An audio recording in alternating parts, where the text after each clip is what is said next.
एक बार की बात है, एक गांव में एक साहूकार रहता था। वह अपने व्यापार के क्षेत्र में काफी उन्नति कर चुका था, जिसके बदौलत उसके पास धन संपत्ति किसी भी चीज की कोई कमी नहीं थी। लेकिन एक बात उसे खाए जा रही थी कि मेरे मरने के बाद मेरा बेटा अपना जीवन कैसे संभालेगा, क्योंकि उसका बेटा दिमाग से बिल्कुल ना समझ था। उसे बाहरी दुनिया का बिल्कुल भी समझ नहीं थी। कुछ दिन बाद साहूकार का स्वास्थ्य खराब रहने लगा। अब उसे महसूस हो गया था कि उसकी मृत्यु किसी भी क्षण हो सकती है। तब उसने अपने नासमझ बेटे को बुलाया और उसे अपना जीवन संभालने के लिए 4 बातें सिखाईं।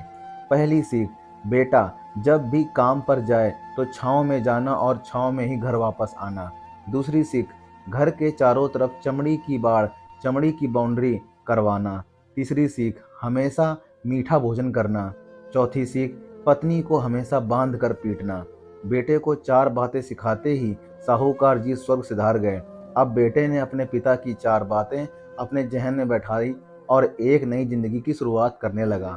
जब उसका काम धंधे पर जाने का समय आया तो उसे अपने पिता की बात याद आई कि पिता ने कहा था, कभी भी काम पर जाए तो छाया में जाना और छाँव में ही वापस आना।